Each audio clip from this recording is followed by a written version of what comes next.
Daeron was spindly and round of shoulder, with a little belly that wobbled when he walked. Daemon stood straight and proud, and his stomach was flat and hard as an oaken shield, and he could fight.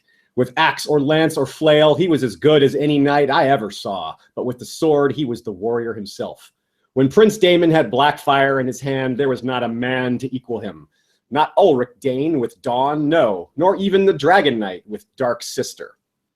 If you're a sucker for cool-sounding names like I am, you saw the name Daemon Blackfyre for the first time and immediately wondered who the heck that was and wanted to know more. This, then, is the episode for you. We've got more Daemon Blackfyre than you can handle. He's immensely popular in the fandom. A lot of you have been waiting for this episode for a long time. It's one of the most requested episodes we've had in our 3.5-year run. And likewise, he was immensely popular in world as well, overflowing with charisma and the traits that Westerosi from all social classes admire and seek to embody. He was one of the greatest fighters of all time. Some would say the best. Many of those same would also say that he was never truly beaten in the field. No one could stand against him in single combat. It took arrows to bring him down. Cowardly, cowardly arrows. This only enhanced his legend and made him a quasi-martyr. No wonder his descendants troubled the realm for generations after his death. Hello and welcome to another episode of History of Westeros podcast, a podcast dedicated to George R. R. Martin's A Song of Ice and Fire book series, as well as HBO's Game of Thrones. No Game of Thrones talk today. This is all Song of Ice and Fire history. There are some spoilers from the Dunk and Egg series, actually quite a few spoilers from the Dunk and Egg series, as well as from the World of Ice and Fire. It's very mild on A Song of Ice and Fire spoilers. If you are a show-only watcher, this episode is pretty safe for you. As far as I can tell, it's a possibility that I missed something, but I've gone over the script a few times, and I don't see anything that would be considered a spoiler. Now, you may notice that we don't have a Shea this time. That was kind of a last-minute thing. She's had some things come up. And we took the show must go on attitude since we really wanted to get this episode out as soon as possible. As I said, a lot of people have been waiting on it for a long time. And hey, I'm not alone. I have a very special guest returning from, it was our last Blackfyre episode, but that was many months ago before the TV season. Welcome back, Steven Attewell. Hello, good to be here. Yeah, so a lot of people remember you from last time, but why don't you just go ahead and list your string of titles? Sure. My name is Steven Attewell. I'm a PhD historian. I write Race for the Iron Throne, a blog dedicated to historical and political analysis of A Song of Ice and Fire. And I also write essays for Tower of the Hand, and I've published a number of books on Song of Ice and Fire. Right on, right on. Very good. So we're doing another one of these hybrid episodes. This is only, I think it's only the second or third one of these that we've done, which is partly scripted and part discussion format. And I would love to hear your feedback as to what you think of this hybrid format. Some people prefer the script, some people prefer discussions, so we're trying to do a bit of both. Sometimes doing both might not work out the way we think. I like it, but I would love to hear what you all think. Minor schedule change. We're not going to do Bittersteel episode next. We're going to do the Redgrass Field episode next. And we're going to have another guest, two guests, in fact. We're going to have Steven and Jim McGeehan from Wars and Politics of Ice and Fire, the Brendan B. Fish blog, Jeff Hartline's stuff. So very excited to have that, to have him coming as well. We're going to have a great discussion on that. We're going to break down all the battles of the war. But this episode is all about Daemon Blackfyre, his character, his personalities, and his impact as a person. We're not going to get too deep into the actual war itself. We might, of course, interject another episode before Bittersteel and Bloodraven. You never know. The way we work is we don't put out an episode until it's ready. We're not going to rush things. We're going to make sure it's right. We're going to make sure we have all the details where they need to be. I can't count the number of episodes we have that are only about a third to half finished. Now, you can help us finish more of these episodes and get others started by signing up to give us a recurring pledge on Patreon. They'll charge you the amount you decide in advance once per month, and we give you benefits. Sir Joshua Hayes-Cutter called Joshua the Raw, the history of Westeros' first sword, for example. He and other supporters got to see this episode and download it a full week early. www.patreon.com/history of Westeros. Now, one of the things we'll be doing in this episode is trying to separate the man from the myth. His supporters loved him so much that they tended to exaggerate. Case in point, the opening quote from Sir Eustace Osgrey there claims Daemon was better than the Dragonknight. This is pure speculation on his part. Aemon the Dragonknight died when Daemon was maybe 8 or 9 years old. They clearly never fought. Given that, he probably didn't fight this Ulrich Dane guy either. Despite these exaggerations, though, he really was incredible. So, of course, we'll cover that, too. That's more fun. Daemon's place in the fandom stands out, and this episode reflects that. Though his life story is extremely compelling, he doesn't really have that much impact on A Song of Ice and Fire. Not directly, anyway. His descendants and allies and other parts of his legacy, now those things have and might continue to have a major impact. But a lot of his appeal comes down to the fact that he's just flat out cool. He's definitely one of the most popular characters in all of A Song of Ice and Fire, giving him kind of a Boba Fett type quality, meaning huge popularity with little to no screen time. The thing is, too, that we've actually heard Boba Fett speak. And while this episode is full of direct quotes from the source material, as usual, none of them are from Daemon himself. None such has been given to us. We don't have a Daemon Blackfyre quote. We've not even seen him on screen, really, unless you count the graphic novels which show the Battle of the Redgrass Field. Highly recommended, by the way. You can get those through Amazon, the Hedge Knight and the Sworn Sword graphic novels. You can go to historyofwesteros.com. We've got links there on the right side. You can also pre-order the Knight of Seven Kingdoms. Well, maybe by the time you're seeing this episode, it won't be a pre-order. That's due out on October 6th, I believe, 2015, and this episode's coming out right before that. So most of you, it'll already be out. Either way, you want to get your hands on it. The Duncan Eggs stories are great. So real quick, first, some meta history. We always like to start with the meta history. The first ever mention of Daemon Blackfyre was by Stannis. I am not a cruel man, Sir Davos. You know me. Have known me long. This is not my decree. It has always been so, since Aegon's day and before. Daemon Blackfyre, the Brothers Toyne, the Vulture King, Grand Maester Hareth, traitors have always paid with their lives. Now, some would take this to mean that George R. R. Martin hadn't invented the Blackfyres, nor given them a role in A Song of Ice and Fire until around that time. But references to Aemon the Dragonknight loving Queen Nerys and vice versa are plentiful in Book 1. This relationship, of course, is a major part of the Blackfyre scenario. Rumors that King Daemon II was actually the son of Nerys and the Dragonknight persisted for quite a while and were a main factor in Daemon's proclamation that he was the true king. So I think it more likely George R. R. Martin come up with parts of the subplot ahead of time before eventually giving it a name. I think the reason that Blackfyre as a name doesn't appear until Book 3 is in part because of this, meaning he simply hadn't come up with all of it, but he had, the broad strokes. What do you think about that, Steven? You think that's accurate, or do you think you have a different take on when he came up with it? I mean, I think the tricky thing here is just figuring out when certain drafts were started around other, so for example, like Daemon Blackfyre, we really don't see much of him until Sworn Sword. Now, when did Martin first start writing Sworn Sword? When was the very first draft of that? A little hard to say, but it's certainly plausible. Right on, yeah. And of course, with these things, we never can tell. Maybe one day George will tell us in an interview, but he honestly may not even remember exactly when he came up with it. It's like, yeah, it was, 15 years ago. I don't know when exactly. He might have something to kind of place it, but yeah. Anyway, so he may have intended it all as historical backdrop only, but along the way, the idea to wave it into the main storyline struck him, and the rest is history, meta history. Now, a comparison to Robert Baratheon works really nicely here, thanks to the second ever mention of Daemon. Not only was Mr. Blackfyre similar in prowess to Mr. Robert, both were elite fighters, but as rebels, they were similar in terms of threat level. Here's Jaime speaking of Aerys. He had finally realized that Robert was no mere outlaw to be crushed at whim, but the greatest threat House Targaryen had faced since Daemon Blackfyre. Now, a major difference, of course, was that Robert actually won, slaying Crown Prince Rhaegar in the process. Upon his arrival at King's Landing, Robert found Aerys and his family dead or fled, betrayed by a certain Kingsguard knight, the one who provided us with that last quote. On the other hand, Daemon was defeated, in large part thanks to Crown Prince Baelor, and King Daeron's Kingsguard faced no such conundrums. So let's go to part 1, Born Under a Bad Name, starting with Daemon's childhood.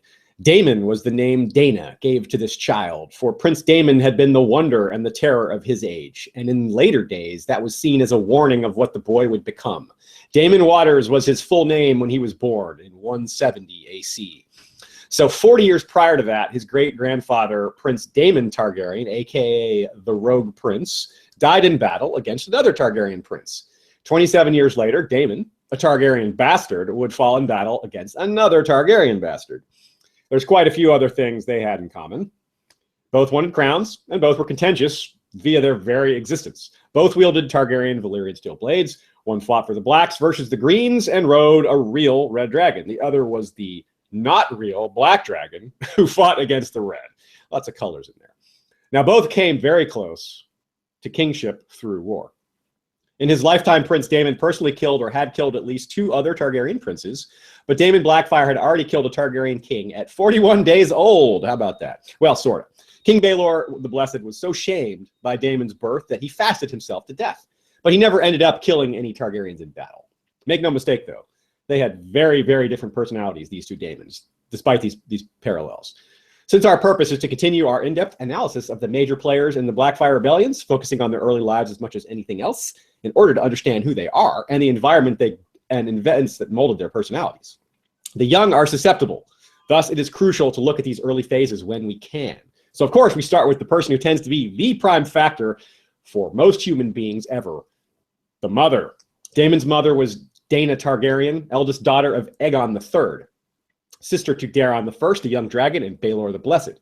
It was planned for her to be Baelor's wife, of course, but as we know well, she was instead confined to the maiden vault, and the marriage was not consummated. And she was entirely set aside by the Septon King in his early in his reign, rather. Despite this isolation, her life story is quite interesting, though honestly and unfortunately, there are huge gaps in the available knowledge on her. It's disappointing to realize that we probably won't learn anything more until Fire and Blood, the history book that's going to come after the series. But we'll look at the bright side. What we have is very cool and helps us considerably in understanding Daemon. There's no mistaking that many of the strongest beliefs she held were also seen in Daemon and or many of his followers. Perhaps the most important missing detail, is that we have no idea when Daena even died, other than it wasn't during childbirth or soon after. But it could have been anywhere from early in the reign of Aegon IV to anytime to much later, to after the Blackfyre Rebellion, for example. She did not reveal who the father was, ever, as far as we know, at least not publicly. It was his father that revealed the truth much later. His prowess and charisma would draw quite a lot of attention later on, but that probably didn't get going until a while after he first picked up a sword. So we can guess that she was his primary influence early on. So, Steven, let's discuss Daemon's parentage. What do you think about the possibility that Daena died before Aegon IV claimed him as his son? I'm a little skeptical of that, simply because, given Aegon's rather lazy nature, I think he needed an outside, influence pushing him to do this. I think that was probably Daena. That's a good point too. In general, that I think that a lot of things that Aegon did may have been somebody else's idea. There may have, like when Joffrey executed Ned on the steps of Baelor's sept. That probably wasn't his idea. He loved the idea, but I think it's pretty widely believed that Littlefinger is the one who, made that suggestion, and Joffrey seized on it. And Aegon IV, I wonder how many things like that happened with him. George R. Martin himself said, from a so spake Martin, later, as a pampered prisoner in her brother's court, Daena made several escapes, usually by dressing as a washerwoman or serving girl, once with the connivance of her cousin Aegon, and that is Aegon IV, who was only a prince at that time. So several escapes. Do you think it's possible maybe that she got pregnant from somebody else and then it's just a popular rumor that Aegon IV was the one, or is that a bit of a stretch? It's always possible. What I would say is that everything we know about Daena seems to infer that she really, really believed in Targaryen incest as a principle, as a kind of ethos for living, that, she desperately wanted to shame Baelor into, in her mind, doing the right thing. So if it wasn't Aegon, it had to have been another Targaryen. I don't think she would have gone for anything else, especially, given the way that we see that that Daemon was raised. The emphasis on his pure Targaryen nature clearly seems to have come from her emphasis on sort of the purity of the bloodline. Right on. And I think I agree with that. I don't think she would have tried to get pregnant from a non-Targaryen. And we know that she wanted to get pregnant, which is interesting. And we'll talk about that in a little bit later. But do you think, how much of a secret do you think it was at court? It's said that it was rumored that he was the father. Well, you think it was kind of an open secret, or just something that was whispered, or what's your take on that?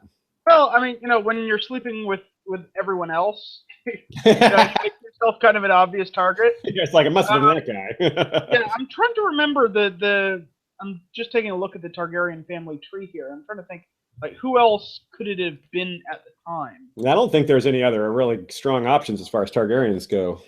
I mean, maybe Viserys, but I doubt it. Yeah, he would have been kind of older, and he seems kind of proper. Yeah, so I don't know. I guess you're right. It probably has to be Aegon by process of elimination, and given what we think of Dana's personality. The interesting thing to me has always been, did she want to be, in terms of sort of who she would have preferred the father to be, is I think she always wanted to be with Darren, the first.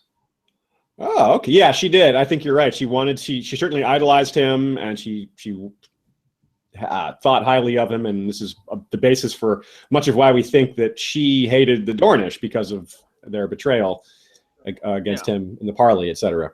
So that of course leads us to how Daemon was given a hatred of the Dornish early in his life. We'll get into that a little bit later, but it came from both her and his father, apparently, which is very interesting. So we can believe that even if Dana was alive in 182, when the king announced that Daemon was his son, that she was fine with it, true or not, because after all, that means he's, the son of the king. It's harder to be higher in the hierarchy than that, even though he's a bastard. Now, she may have thought that there was more to it than that. She may have her ambition may have gone even farther. So I want to take a look at how ambitious she was, because an ambitious mother with a child like Daemon would be a huge influencer. And again, even if she wasn't ambitious, or only moderately so, he wasn't raised by his father until later, as far as we know. So that only serves to make it crystal clear that if we want to know Daemon, we have to know his mother, because she seems to have been the only one around for a while. Now, here we go. She even contrived, quote, toward the end of Baelor's reign to get herself with child, though some might say it would have been better had she been less defiant for all the trouble that son brought to the realm. So let's talk about that ambition. What do you think she contrived to get pregnant? Was it just to shame Baelor, or do you think there was some ambition behind it? Maybe that she had plans to win over Aegon himself and get him to declare their child legitimate. Or possibly to basically pass Daemon off as the son and heir of Baelor the Blessed.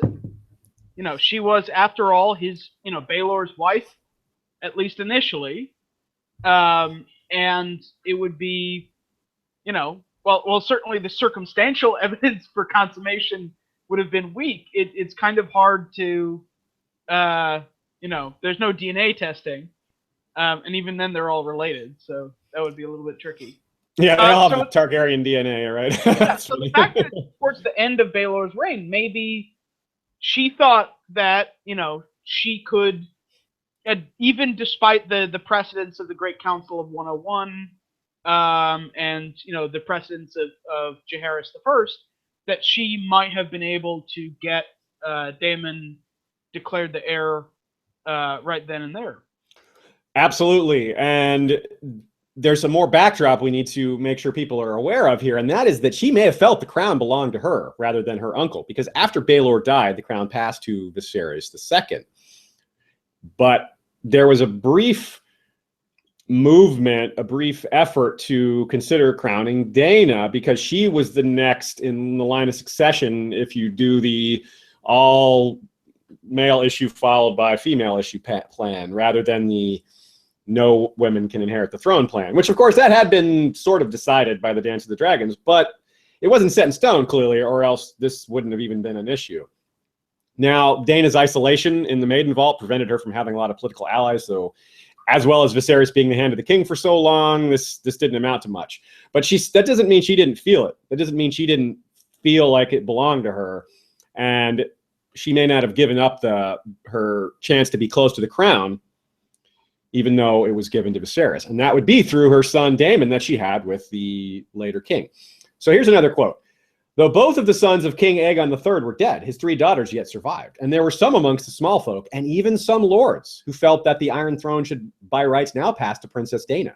They were few, however. A decade of isolation in the Maiden Vault had left Daena and her sisters without powerful allies, and memories of the woes that had befallen the realm when last a woman sat the Iron Throne were still fresh.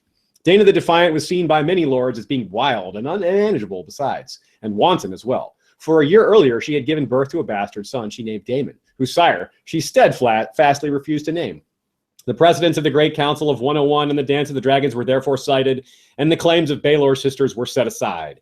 Instead, the crown passed to his uncle, the king's hand, Prince Viserys.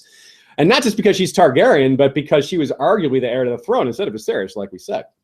So this precedent made it easy for him to come out ahead, though her claim may have been easily brushed aside. Like I said, her feelings who knows what she felt. She may have felt really bad. And this is a stubborn person, defiant person. So I don't know that she would have given up on this so easily. And we talked last Blackfyre episode about the possibility that Aegon was the one who poisoned his own father. It's possible that was Daena. Do you have any thoughts on that, Steven? Do you think that's even remotely possible, or is that kind of crackpot? I mean, anything's possible, but certainly it does seem that Daena preferred the archery to poisons. Yeah, it's true. And it seems like not shot by arrows. Yeah, her personality would have tended more to a sort of an open confrontation rather than, poison is very subtle and passive. But they say poison is a woman's weapon. No. No, but but we don't have any evidence for that. It's pure conjecture. Now, Daena did hate the Dornish. We're pretty sure about that. Her idolized brother, as we just discussed, was killed by them via treachery. And Viserys' ascension to the throne not only set aside Daena and her potential ambitions, but it also meant that eventually a half Dornish prince would sit the throne. And there are a lot of Targaryens and a lot of other people who really are offended by that idea. So how could Daena have prevented this? Well, the answer is she went off and made her own Targaryen by, getting pregnant via Aegon. They're both Targaryens. They made themselves an incest Targaryen. And the timing of this pregnancy is really interesting.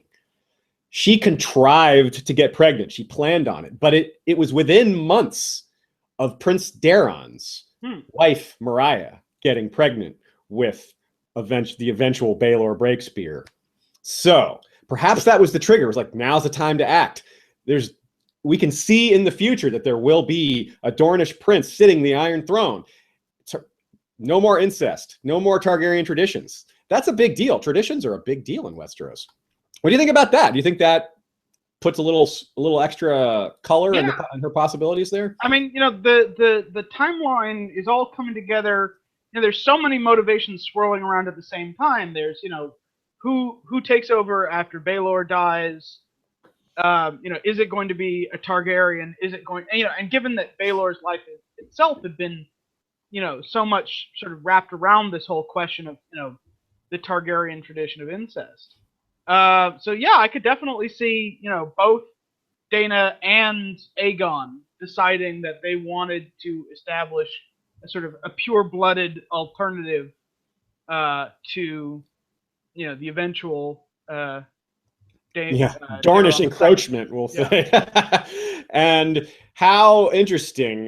When I noticed that timing, it really stood out to me. It's like, well, she intentionally got pregnant right at that time. Interesting. And then not long after Viserys died, like a year and a half later, Viserys is dead too. Very interesting, very interesting. Anyway, that has to remain a mystery because we have no evidence for that. So, but there's another possibility here, concealing, and it harkens back to what I just said about the Dornish or the poisoners. Now, well, I said the women are the poisoners, but that's what people say. That's the thing, right? Poison is for women and Dornishmen, whatever that saying is.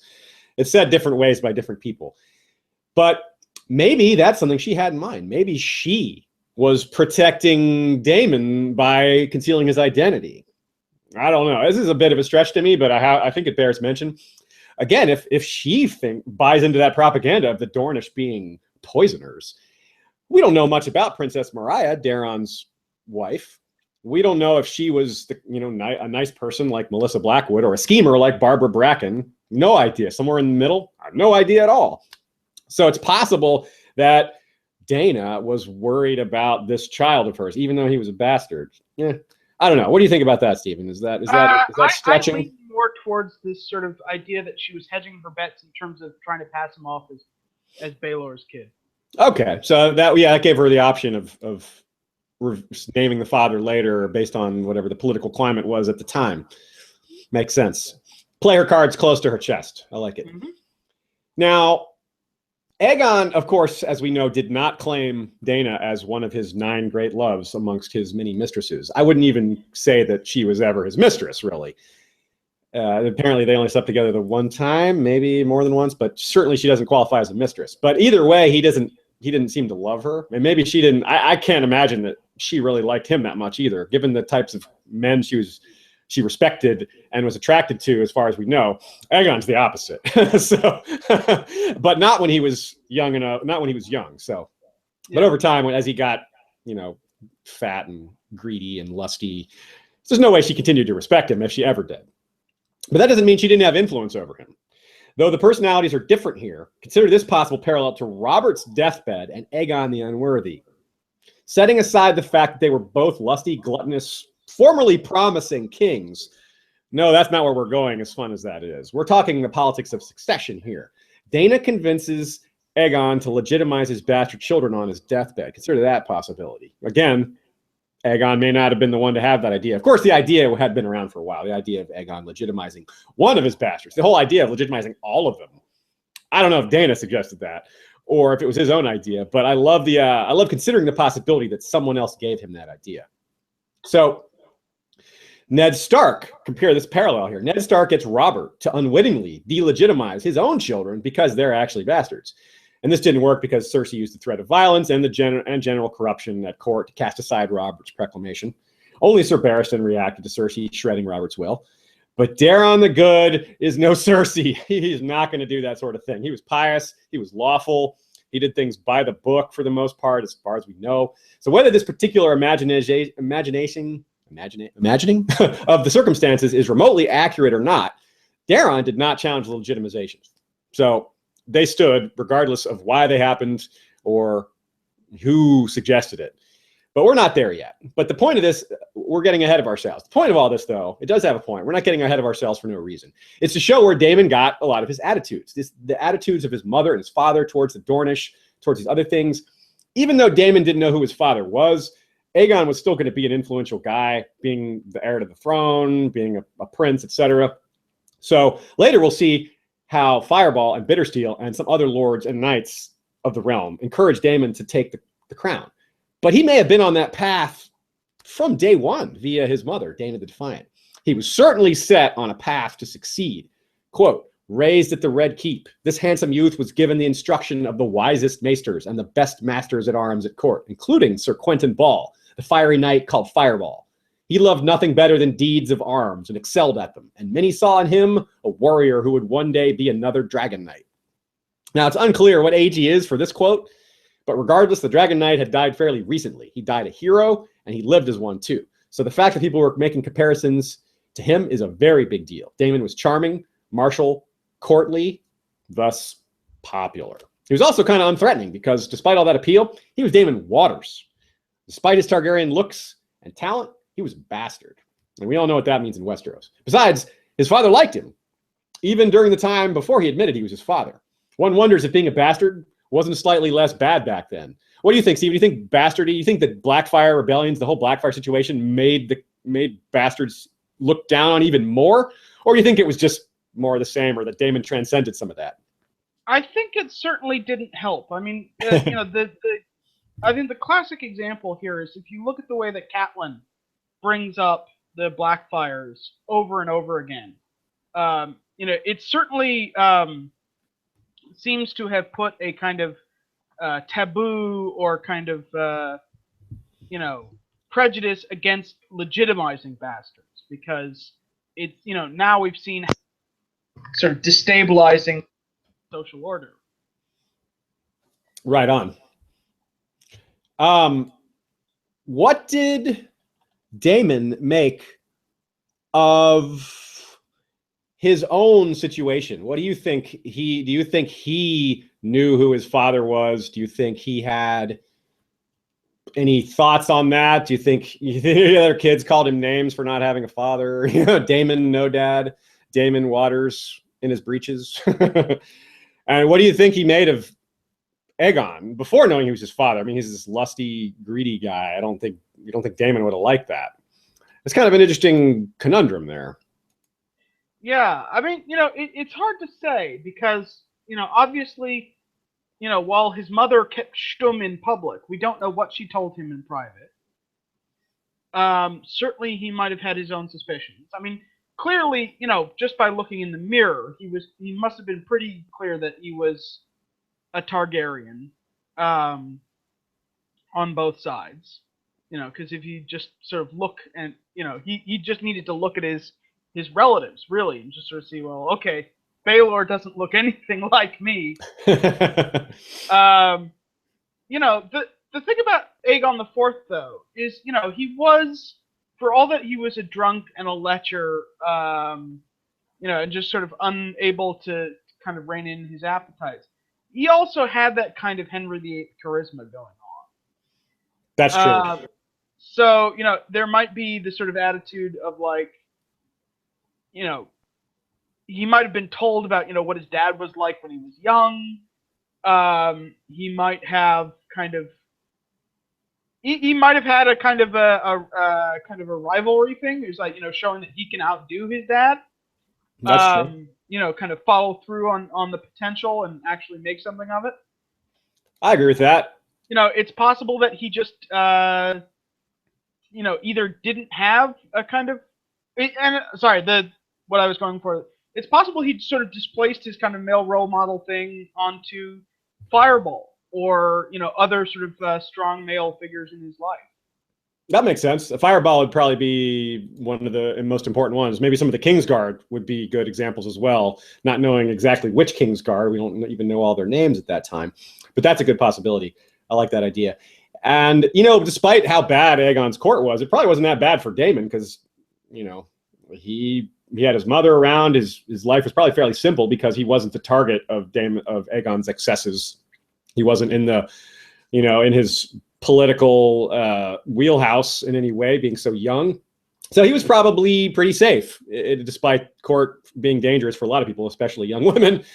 And he might have learned a few things about intrigue, about courtly life. We certainly think of him as a warrior, but he obviously got involved in politics, and we'll touch on more of that later when he's a bit older.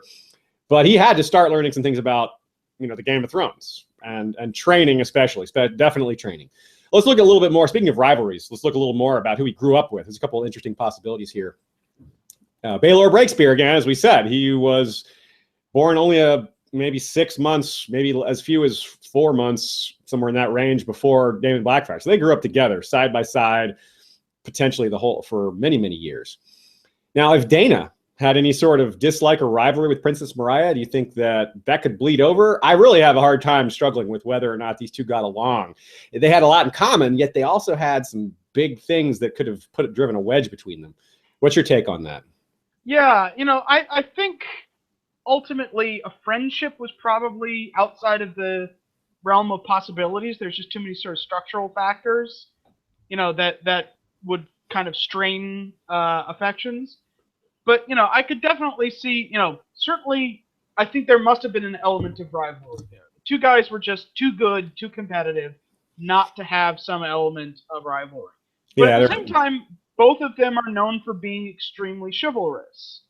And that kind of code of behavior would structure relationships between the two of them. That, even if you dislike the other person, even if you desperately want to beat them, you have to be gracious in public. You have to be a good sportsman. It's true. One of my takes on this is I think that the two of them, I have no idea how they got along without outside influences. I would think that Dana and probably Aegon the Fourth as well wouldn't have wanted them to get close, but I think Daeron would have, because that's Daeron's way of doing things. Daeron was a peace through personal relationships kind of guy. Like, that's what he did with the Great Bastards himself. He kept them close. Later we'll see how that may have backfired on him. But given his attitudes, I bet that's what he had in mind. I bet he wanted them to be friends. He may have looked in the, seen ahead and expected that this could be problematic if they weren't friends. He might have been right. What about some of the other kids at court at the time? Daeron's other children after Baelor, Aerys, Rhaegal, and Maekar. Now, Maekar would probably have been a good 5-6 years younger. These dates are a little loose. We don't know exactly when these guys were born. They were all born within a range of about 171 to 178. Aerys and Rhaegal, they don't have, Rhaegal was kind of crazy. Aerys was bookish, right. not the warrior type. So Daemon and him maybe didn't interact a lot. But Maekar is one I think about. What do you think of Maekar and Daemon? It's interesting. You definitely get the sense that Maekar was not someone who played well with others. Agreed. Someone who definitely would have not been a great sport at losing anything. Mm-hmm. I think the age gap also would have played a role there. That Daemon is older, has seniority over him, so to speak. Certainly would have been bigger and taller and so forth. And I think that of all the people, he'd be the most prideful about like a bastard being put above him in any way. Given his reaction to Bloodraven being made hand later, that's part of where I get that guess. So not sure about that, but it seems to be logical. But then there's the really big one. Moving away from the men, there's Daenerys Targaryen, the one that he supposedly loved. Now, interestingly, we don't really know if she loved him. We know that he loved her. That's pretty straightforward. Now, it's interesting. Right, or do you have a different take on that? Maybe you don't think he did. Maybe. Yeah, there's actually a quote from So Spake Martin where he basically says that it was a mutual. Okay, so it is confirmed. Excellent. That's good to know.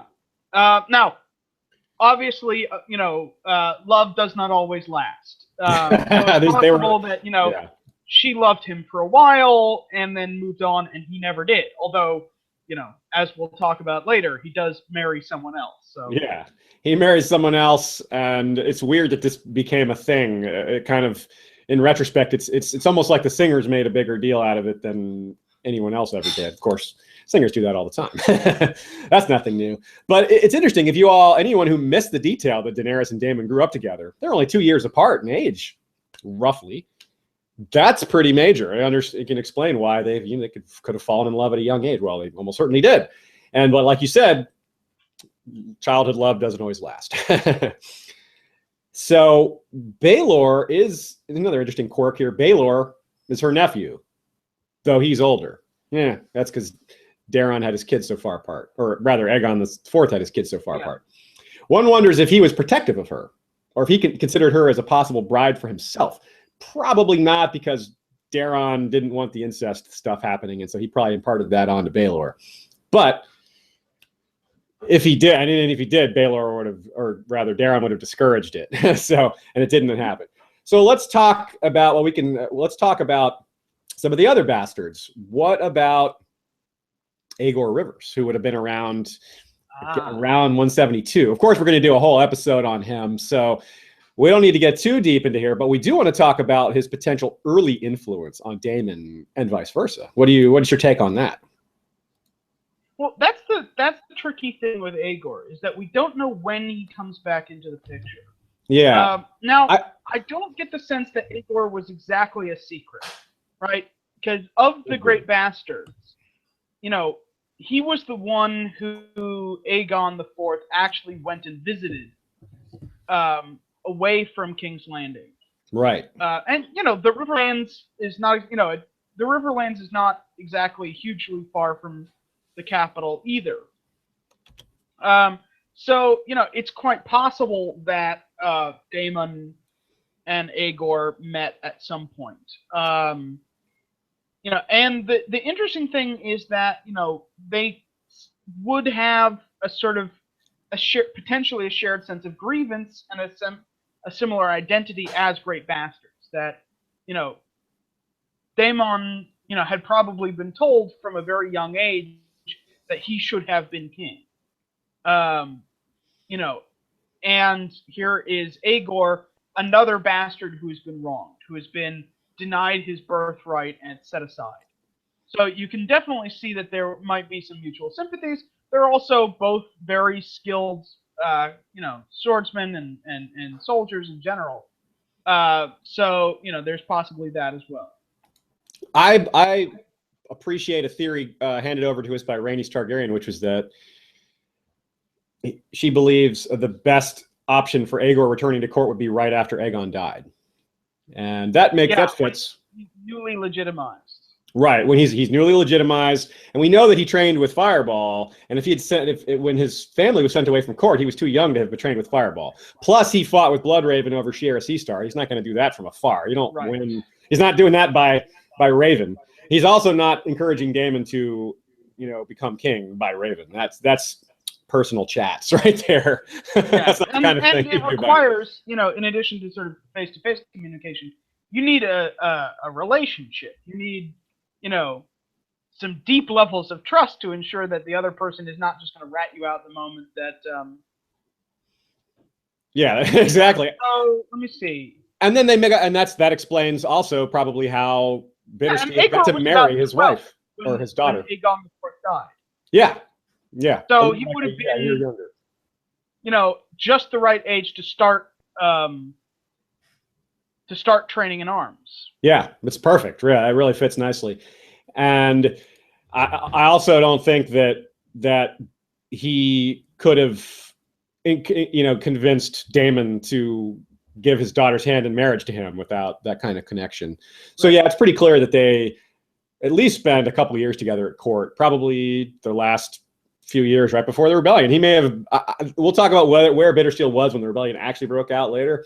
He may have been at court, maybe not, but it's interesting stuff. So, but the final important character who would have grown up around Daemon, of course, is Bloodraven himself, Brynden Rivers. He's about 5 years younger than Daemon. So it's interesting. We have a quote from A Song of Ice and Fire much later from Bloodraven where he says there was a brother he loved, a brother he hated, and a woman he desired. Well, we know the woman he desired is Shiera Seastar. The brother he hated was clearly Bittersteel.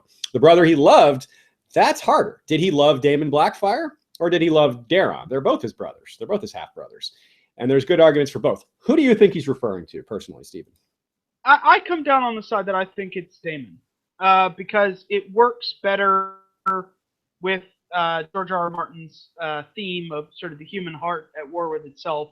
I mean, ultimately, if he was, if he cared more about Daeron, no real conflict. There's no real drama there.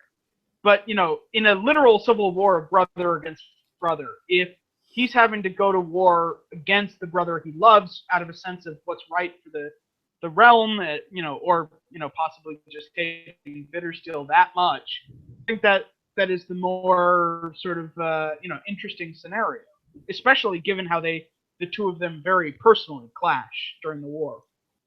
Absolutely.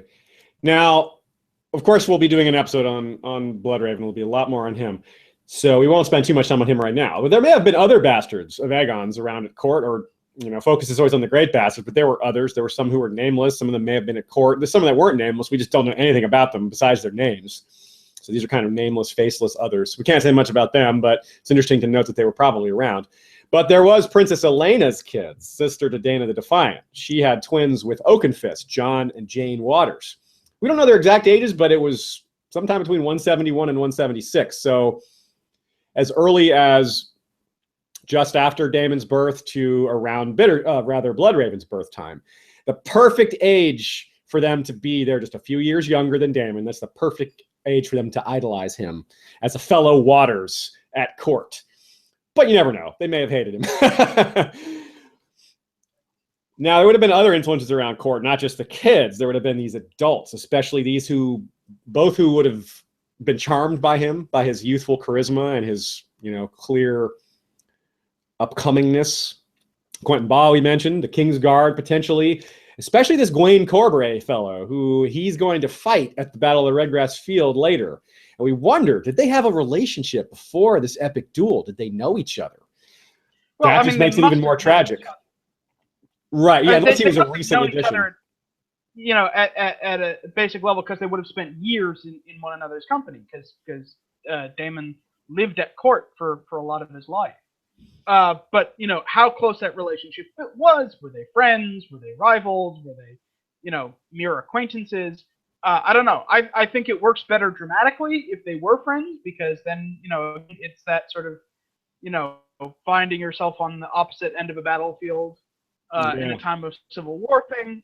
I think that works a little bit more dramatically, but we don't know. It's true. George loves to do that, and it would just be kind of heart-wrenching if both Bloodraven and a guy like Wayne Corbray really liked Daemon, and they just had to fight him. Bloodraven would have been... He might have had a lot of self-loathing for killing Daemon, or maybe he just like, no, I had to do it. That's it. I got to do my job. And same with Corbray. And that, Daemon was a chivalrous guy, but we know quite famously that when he defeated Wayne Corbray, he made sure his body was well cared for, and the Maester took care of him, and that cost him. Is that evidence of their friendship, or is that just evidence of his chivalry? No way to know. So finally, as far as at court in these early days, just as important, but less noticed, Aegon's corrupt court. We don't know the names of these people, but they were lickspittles, they were flatterers, they told Aegon what he wanted to hear, they gave him, they helped him satisfy his desires. And we don't know these people's names, but we know they were there. They're referred to many times. They're important, though, despite not having names for them. Later, when Daemon ascends to the throne, he's going to clean house to try to end this corruption. He's going to kick a lot of these guys out of office. Ambitious people don't just stop being ambitious because they get kicked out of office. Who do you think they're going to turn to when Daemon Blackfyre begins to emerge? Who do you think they're going to support? The guys who got kicked out of office by Daemon. Of course, they're going to turn to Daemon. Of course, they're going to add their power to his cause. Of course, they're going to encourage him to take the throne in exchange for getting their positions back, of course. Mm-hmm. So that's kind of bad for Daemon to have characters like that on his side, but there you go. Now, another major issue at court, outside of the people, as far as things going on, Aegon's attempts to invade Dorne. Awkward, not just because of how badly the actual war efforts went, but because his own grandchild, not to mention his son's wife, were Dornish. Daemon was a strong prince and was able to prevent some of his father's aggressive plans, but his father resented this and began that famous intrigue. Now, King Aegon, well before it was public knowledge that Daemon was his son, began to threaten to set aside Prince Daemon. This would keep the Dornish blood from reaching the throne, but of course we know he's not actually ever going to do it. Now, given this and the near certainty we discussed earlier that Dana hated the Dornish too, well, you got a boy whose parents both hated Dorne. Though he would later have at least a couple of Dornish allies, Daemon himself was quite likely among those who disliked Dorne, or at least he had a lot of people encouraging him to, a lot of role models. So when we see years later how a lot of lords and knights were unhappy with Dornish influence at court and with the king, well, that says a lot already, doesn't it? In short, Daemon found natural allies with those who shared these feelings, and these early years would have been when these feelings were established and made known. So these guys who, if Daemon's dislike of the Dornish, if that was a thing at all, that would have gotten attention, and he would have started getting allies from a very early age, people who looked at him as an up-and-comer, someone perhaps to throw their ambition behind later. It may have been these people who encouraged Aegon to start the rumors of Daemon's bastardy, in fact. When we're looking for culprits for that, these guys are prime candidates. What do you think of that, Steven? Do you think that some of these, yeah. or any other thing you want to attribute to these shadowy figures? I mean, well, in addition to the sort of the usual spoilsmanship, I mean, we can guess at who some of these people were. Butterwell, Lofts, I can never pronounce that right. Lofton. Yeah. Those are certainly prime candidates. There must have been others because the royal bureaucracy is not huge, but it's significant. And the interesting thing, for me is, given the sort of ambiguity about when he knew, this period must have been very interesting for Daemon, because if he was told ahead of time that he was Aegon's son, then every time that rumor comes up, every time that Aegon threatens to disinherit his son, it's like he's getting right to the edge of being named the Crown Prince of Westeros. That's true. That's very true. And then having that pulled back. And that, that could really do a number on you. And of course, because of the marriage alliances, the nature of legitimacy is very much tied to the politics. That if you are pro-Dorne, then you believe that Daemon is legitimate. If you're not, then not. And for Daemon himself, this is extremely personal, right? Because the only thing that anyone could ever say against him is that he's a bastard, right? He's too good at everything else. Yeah. You know, there's really nothing to insult him with. So the idea that his major rival, right, that, you know, because it's not just, you know, what he himself feels or, you know, just what his mother says, but everyone is comparing the two of them. Yeah. You know, it's a public process. So the knowledge, you know, or the possibility that his rival might be the bastard and he might be the rightful, you know, that's a really powerful drive there. And it's intoxicating. And it's not like you said, there's no evidence one way or another. If he's bought into the story, he'll believe it. There's no, it's not like there's anything to disprove it. And once he believes it, he takes it because it's partly because it's self-serving and partly because so many other people believe it. There's no way to convince him that he's wrong. It's all hearsay. It's all just opinion. So it's very interesting that way. And I think that's how a lot of the supporters on both sides felt. They just like, no, this is the truth. They just both believe in their version of reality, and there's nothing to gainsay either side, really. Now, to compound this issue of Dornish hatred potentially from Daemon and certainly from Dana and Aegon, we go back to Daenerys for a moment. Now, consider that anti-Dornish sentiment when you consider that Daenerys some people saw her as being sold to the Dornish. So it's not just that Daemon lost Daenerys, it's that he lost her to them, to the hated Dornish. Now, the Singers, like we said earlier, they played up this relationship perhaps well more than it should have been. And some of them say it's the biggest reason Daemon rebelled. Well, that's taking it too far, clearly. Now, the World of Ice and Fire's masterly point of view downplays the relationship by pointing to how far apart Daenerys' marriage when Daemon was 16 or 17, and the Blackfyre Rebellion was. He was 26, 27. The truth is probably somewhere in between. It probably did matter. But as we know, there were a lot of reasons Daemon rebelled. It wasn't just one thing.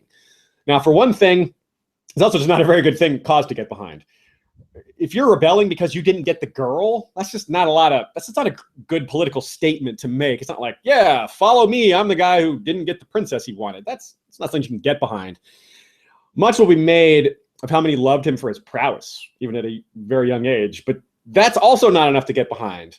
So what could these people get behind? What was the tangible thing that Daemon offered that made him legitimate? Besides the claims that Daeron was a bastard, there's Daemon's claim.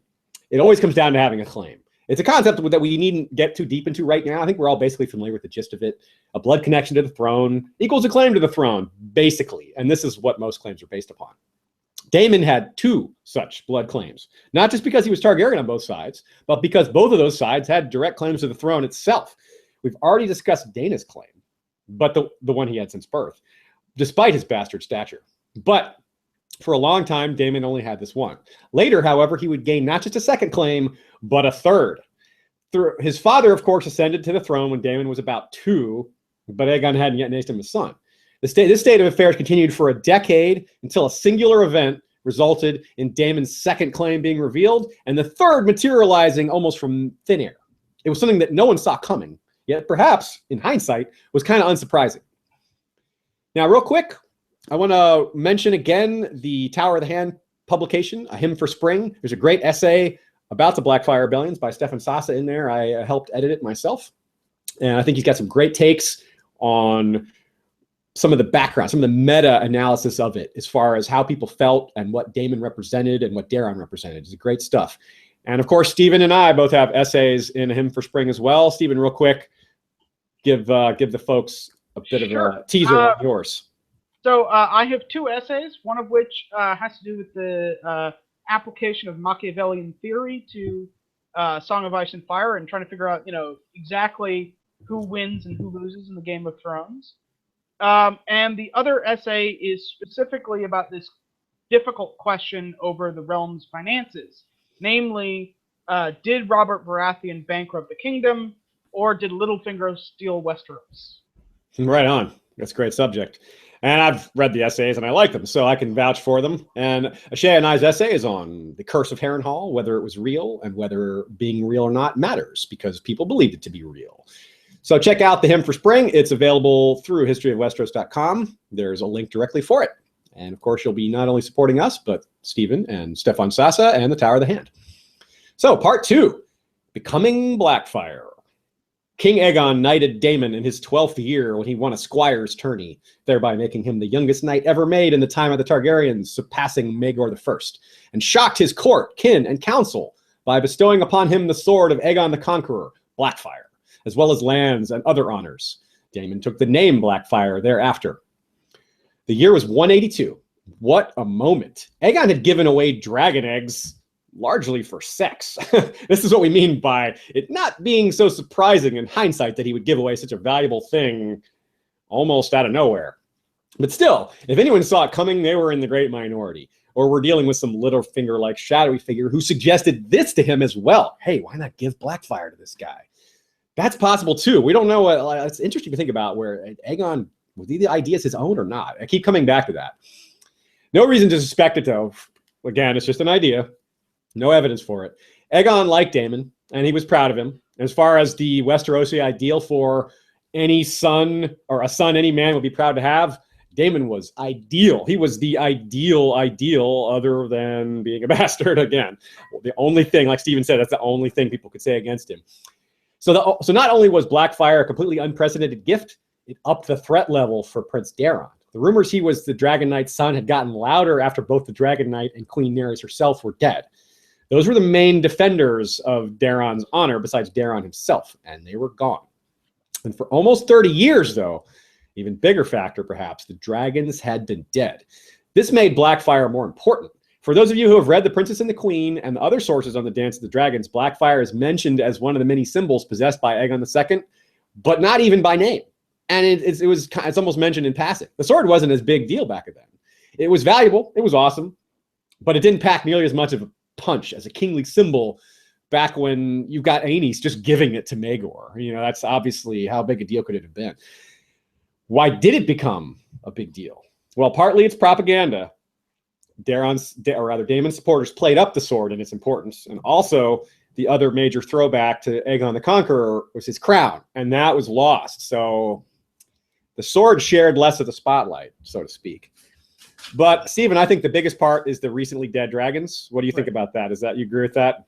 Yeah, I agree. You know, I don't think it hurts that as a symbol goes, right? It is a symbol of not so much kingship as warrior kingship, right? You didn't give him, you know, even if he had it, right? Giving Aegon's crown is a statement about political power and sovereignty. The sword is about stepping into a mythos. And, you know, especially because the big distinction between Daemon and Daeron as people was between the scholar and the warrior. This is kind of drawing that line even more sharply. It's like, not only is he just an amazing warrior, he is now carrying the sword of the conqueror that signifies, you know, this kind of, not just kingship, but this kind of kingship that, you know, a lot of people in court feel is lacking. Right? You know, that, you know, maybe Aegon had it once, right? But doesn't have it again. You know, doesn't have it anymore. He's gotten too old. Yeah, I like that. Daeron's never going to have that. No, never. And the dragons were the real symbol of might too. That's why I like to think about it. When the Targaryens, back when they had the dragons, when they fought against non-Targaryens, it was dragon versus human. When Targaryens fought Targaryens, it was dragon versus dragon. Huge claws, massive jaws, flame breath, etc. What is a sword against, you know, massive jaws, huge claws, and flame breath? Even a massive sword like Blackfyre. It just doesn't mean as much with that kind of firepower around. Pun intended, of course. But in the era of Daemon, Daeron, Aegon the Unworthy, dragons were a thing of the past. Everything was human versus human.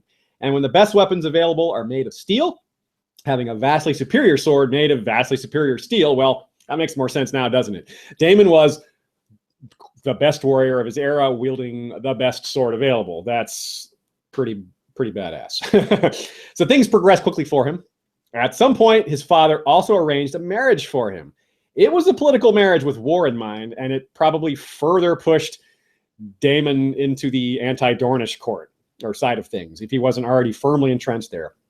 The king had lost his royal fleet to storms, so this marriage to Rohan, who was probably the daughter of the Archon of Tyrosh, this was probably meant to bolster that weakness by giving him an alliance with someone who had a big navy again, should he wish to make another attempt at invading Dorne, which was pretty important because the Dornish problem is probably the existence of Dorne and this rivalry and the political situation was probably one of the main things, if not the main thing, preventing Aegon from setting Daemon aside in favor of Daemon. Because, of course, if he did that, it would mean war. But if Dorne was taken out of the picture, there would be no threat of war, and he'd be free to do the legitimizations. What do you think about that, Stephen? You think that's part of what Aegon had in mind with that marriage? You think it's possible someone else gave him that idea, or is it just something else entirely? I think, most likely it was about the power politics. He wanted the fleet. He probably also wanted money. Yeah. Because he spent it like water. And, you also get the sense somewhat that that Aegon IV, rather, treated marriages, or betrothals at least, with a certain amount of flippancy, that they were, political game pieces to be moved around and sort of changed around when it suited him. So we can't even, I think, be that clear how much of a lasting alliance this was supposed to be, or whether it was just sort of, in the moment, I need this fleet. What do I need to get this fleet? Okay, I've got this fleet now. That's a good point, and it's certainly, and it's a great segue because it's true. This was a betrothal, not a marriage. It did become a marriage eventually. It was consummated. Daemon and Rohan had 7 sons plus at least 2 daughters. So, but in the meantime, they had to wait until they were old enough to marry. And before that happened, King Aegon died in 184. So it was soon after that they were married, but it didn't quite happen before that. Now, another thing I want to throw out there just before we get to Aegon's death is that it's also possible that Aegon had something else in mind, which is that he wanted to, well, it's not clear what he wanted to do, but it's interesting that the Archon of Tyrosh would have even agreed to this marriage in the first place. He agrees to marry this daughter of his to a bastard, even though it's a royal bastard. Still, that's interesting. It could be something about the Tyroshi. Maybe they don't care about bastards as much. Maybe that's not a thing for them. But it's a little curious. And it's also interesting because, as we'll see a little later, we may as well bring it up now, normally, it's the bride's family that pays the dowry. But that was not the case in this. Daemon's family, or Daemon, paid the dowry that Aegon had arranged, which is interesting. Maybe that's because he was a bastard. Maybe that was the deal there. I don't know. But anyway, while he was dying, and to be sure, he knew he was dying, he did that thing that had he not done it would have probably removed him from the category of worst Targaryen king ever discussions. He'd be relegated to the really bad category instead, but not the worst. The thing, of course, that I'm referring to is legitimizing all his bastard children. So, Stephen, right away, what do you think happened? Like, what was the initial reaction, the shock, the surprise? You think they tried to dissuade him maybe? Like, what, you really want to do that? Are you sure? I mean, I think he probably kept it a surprise. It was sort of, a last shot fired to sort of say, screw you to everyone who I didn't like. But the problem is the moment it's public, you can't really undo it. Right? Yeah. I mean, that is the nature of royal proclamation, is that in saying a thing is so, you have made it so. And you got to think and given that this is ultimately all about kind of perceived status, right? The moment that everyone hears that someone's been legitimized, they're effectively legitimized. Whether all the I's are dotted and the T's are crossed doesn't really matter as much. That's true. So now, the legitimization, it's interesting. Now, the reasons are different for each individual. But Aegor, Bloodraven, Shiera, all of them were legitimized, but none of them took the name Targaryen. Like I said, there's different reasons for that. But in Daemon's case, he was already established as Blackfyre. That was a name. That was his name. He had a castle already. He had the sword. It doesn't really make sense to take the name Targaryen when you've got yourself established as your own thing. Plus, it might be a bit more threatening to do that. It's like, well, if Daemon had called himself Daemon Targaryen, he would be directly challenging Daeron's authority. So I think it also makes him stand out more, sort of saying, I'm not just a Targaryen. I'm the one who's got the damn sword. I agree. So now, though, the big thing, Aegon is dead and Daeron is king. And that has a large impact because all that anti-Dornish sentiment that was boiling up, well, now it's going to come to the fore even more because the Dornish are that much closer to the throne. Daeron's family is at court. They already were, but he's got counselors that are Dornish. He's got more and more people that the standard Westerosi culture don't like. So, but Daeron, he recognized this, and he used his methods, friendship, peace, generosity, to try and keep things together. Quote, he did what he could to keep the great bastards close, treating them honorably and continuing the incomes that the king had bestowed on them.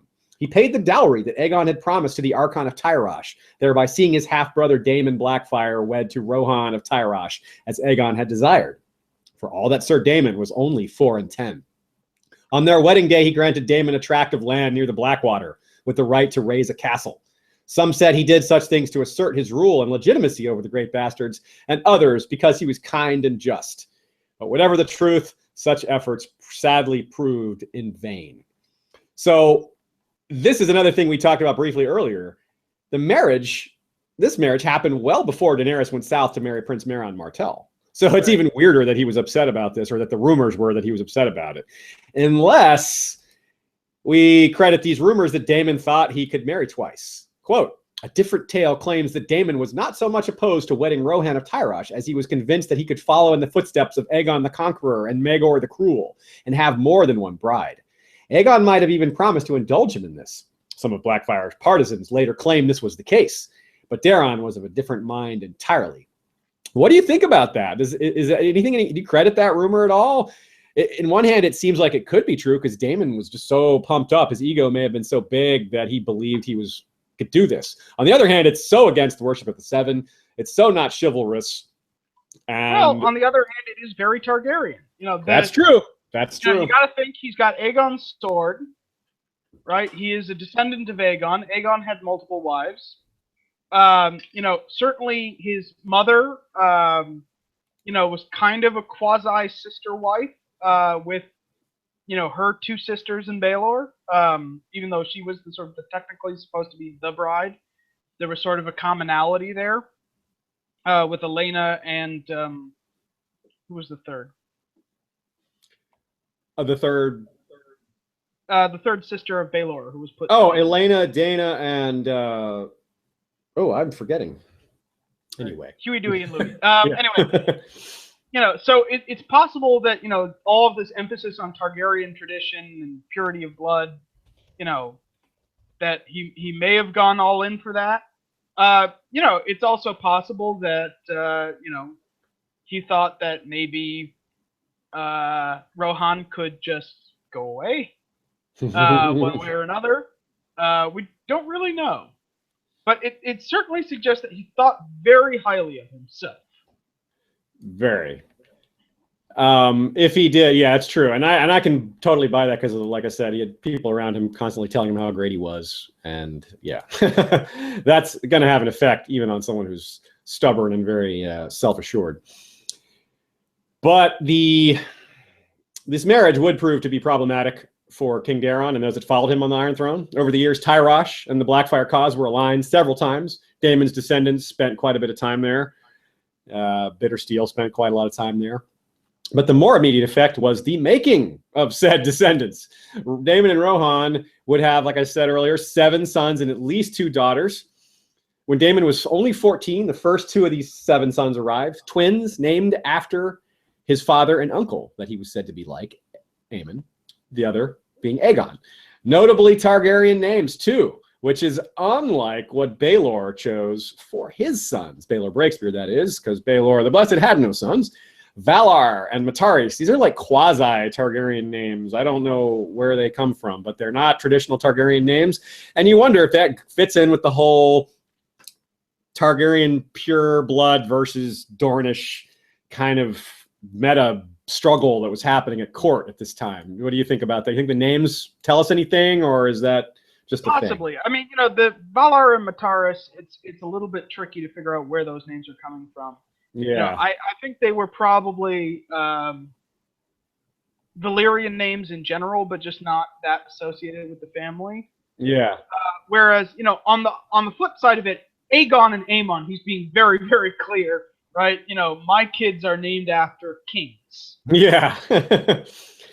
So as an aside, it's interesting that shortly after the Red Grass Field, or just before, around the same time, that eventually Maekar named two of his kids, Aemon and Aegon as well. It's almost like, well, no, we're taking that back. Or it was just traditional. I don't know. One way or the other. Oh, by the way, Rhaena, that's the other daughter. It occurred to me. Yeah, Rhaena, Elena, and Dana. There's been several Rhaenas. I thought it was Rhaena, and I was like, wait, there's a bunch of Rhaenas? I wanted to make sure. Anyway, so having kids, though, is a big deal. And no doubt this enhanced Daemon's burgeoning fame and popularity. It's like twin sons is like the jackpot, from Westerosi, perceptions. And surely some of this took it as a sign of godly favor. Like the gods, especially 7 sons. Yeah, the 7th son. Yeah, eventually when Yeah. it got to that point, I mean, dang. That's like, what kind of a sign is that, right? Surely some people really built up that angle. Now, it'd be interesting to see their dynamic, though. We don't know hardly anything about Rohan. Was she an ambitious one, too? Was she also pushing him for the throne? Or was she in awe of him? We don't know if she was even older than him or not. I don't know. And well, hopefully at least a little bit older, given how many kids she's having and how quickly. Yes, because if he had a kid at 14 and she was younger, then that means she was 12 or 13, which is like, ooh, all right then. It wouldn't be the first time, but yeah, anyway. So, but like we said, yeah, so Daemon is only 14 at this point, and the rebellion is still many years away. Still plenty of time for him to gain popularity, establish himself further, and to play fight. More tournaments, there weren't real battles for him to fight in, but people care about tournaments, well, outside the North anyway. A semi-famous example of this came a few years later at Princess Daenerys' wedding. Quote, Prince Baelor won the name Breakspear at the age of 17, following his famous victory at Princess Daenerys' wedding tourney. He defeated Daemon Blackfyre in the final tilt. Ooh, interesting. A few things came out of that quote. Baelor was also gaining fame. Let's not forget that. He wasn't as flashy, but he was legit. He was actually in the line of succession. So that's a pretty big deal.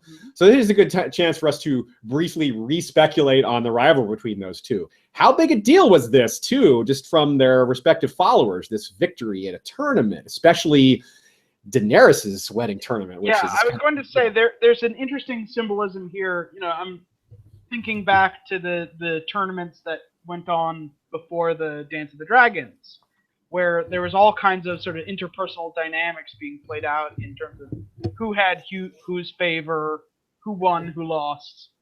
So, definitely I'm guessing that Daemon was very unhappy about losing. I mean, especially the fact that he fought in that tournament and made it all the way to the final tilt does suggest that he was planning to make some sort of a kind of Rhaegar-like statement about, his relationship with Daenerys. And to get beaten by Baelor, at that moment, that really must have stung. He must have hated it so much. So did his supporters. They're like, damn it. He got lucky. Daemon's horse slipped. Given the name Breakspear. Yeah, there must have been several. Well, it's possible that it went to a split decision.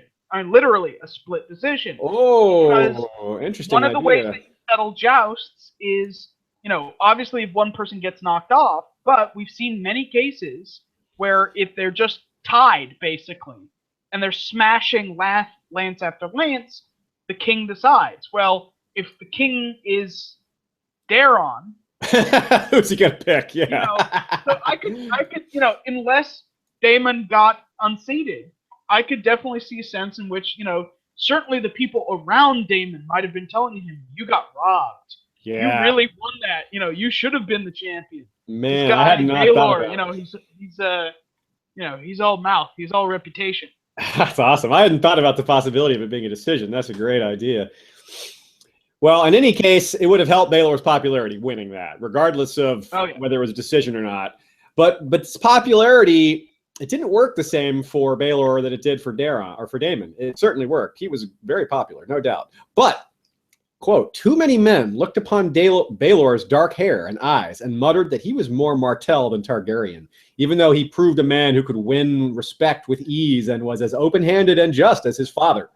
Knights and lords of the Dornish marches came to mistrust Daeron and Baelor as well, and began to look more and more to the old days, when Dornishmen were the enemy to fight, not rivals for the king's attention or largesse. And then they would look at Daemon Blackfyre, grown tall and powerful, half a god among mortal men, and with the conqueror's sword in his possession, and wonder. Part 3, the living legend. That quote really shows you why he was seen as a living legend, doesn't it? Daemon's now in his early 20s, and people were thinking of him as half a god among mortal men. That gives you an idea of the kind of hero worship, the cult of personality, shall we say, that accompanied this man. Daemon had appeal to a wide variety of people, from highborn to commoner. He was a lot like a rock star. But more than that, he was the perfect knight, skill and chivalry blended together. But more than that, he represented ideals that were commonly held in tradition-worshipping Westeros. Daemon embodied the attitudes many of the noble houses of Westeros have upheld for eons. So let's discuss Daemon's appeal as a way to settle old scores, the way things were, the old days. And you got to keep in mind, the old days had been the old days for thousands of years. And this new Daemon king was just trying to change all that in just a few years. It's hard to break from tradition like that. These guys don't like peace. What's your take on that?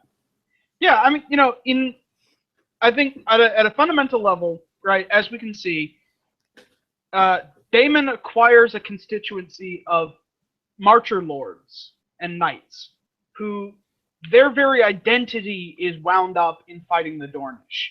The war may have ended between princes, but when the raiders come every year to grab sheep or cattle or whatever, that doesn't really matter very much to the marcher lords.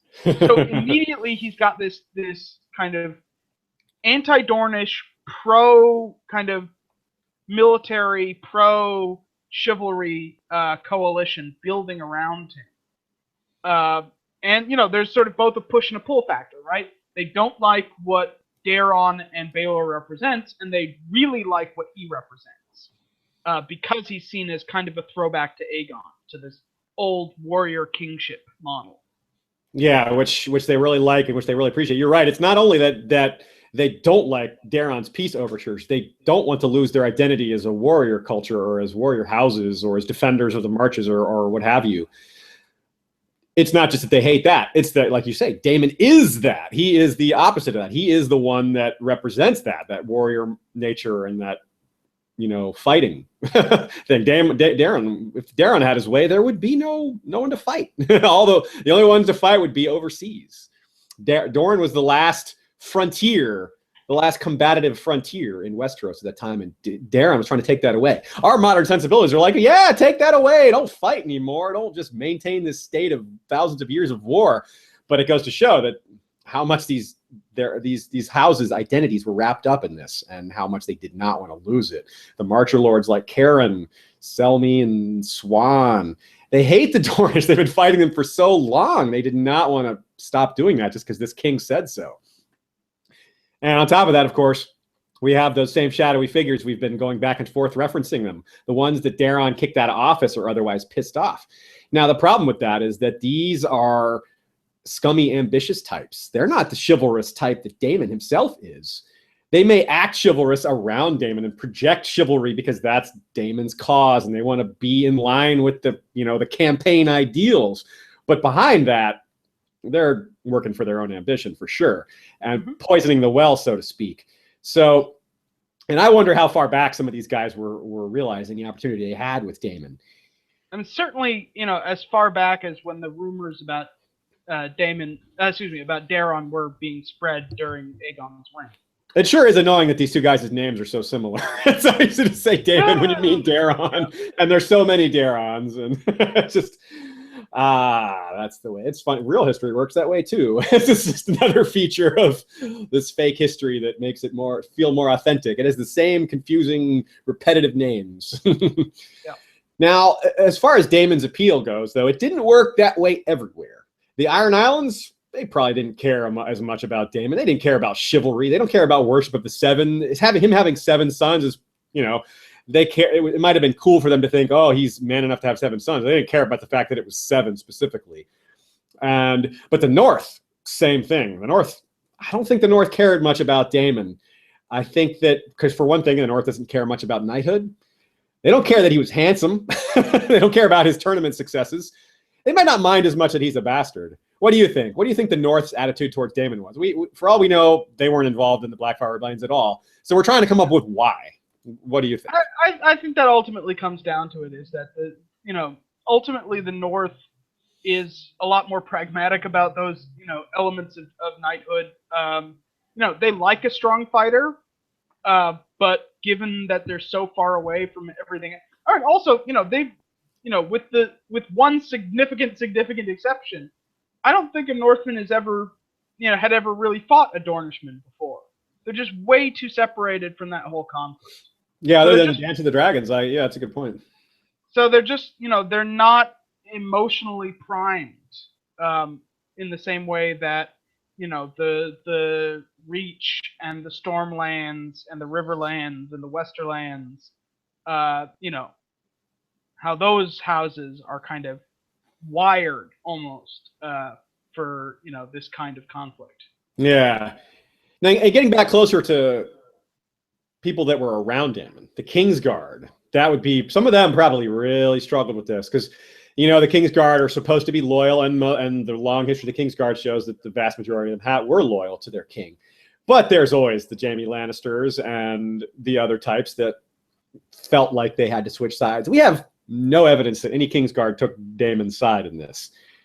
But it's still interesting to consider that some of them might have been torn. Some of them might have hesitated to do their duty when it came to Daemon because they liked him. Some of them grew up with him at court. That's a hard thing to set aside, is that friendship, these personal relationships. Especially the influence of a guy like Fireball, who was supposed to get a Kingsguard spot. Aegon promised him one, but there was no spot during his life. And then when Daeron's kingship came around, he gave it to Willem Wild instead. So he may have he certainly made an enemy there. Daeron did. That enemy may have already been there. Fireball may have been kind of a natural enemy regardless of what happened. What about a situation like a character named Red Tusk, who both of us believe that he was a Crakehall knight. He was someone who has fought for Daemon. But there was a Kingsguard named Roland Crakehall. What a conundrum that would be. And I do believe it's possible that we had houses that probably were split with their allegiances.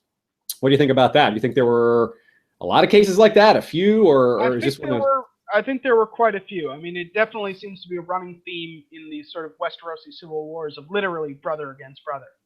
Yeah. And you got to think, you've got, okay, so if Roland Crakehall is, joins the Kingsguard, that means that someone else has to be the Lord of Crakehall. He's also a famous knight. That creates a certain amount of tension and rivalry, right? Yeah. Which, ultimately, when it comes down to it, which is the better man? Likewise, Fireball versus William Wild. There's got to be this kind of tension about, did you actually get this position because you were the better knight, or because Daeron was playing politics? So you can definitely sort of see that there, and we're told. And this is, I think, what makes this, complicated, is that Daemon had special appeal with knights, and some of the best knights of the age. So that, I think it's sort of the kind of, the aficionado thing.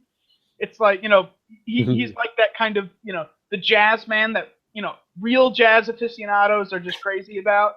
Yeah. It's sort of, oh yeah, there's a lot of great knights, but if you really know you're fighting, if you're one of those like Jaime Lannister types who can, who just gushes about, painting in red, only in red, see Daemon is like, okay, that's the real thing. That's what I want.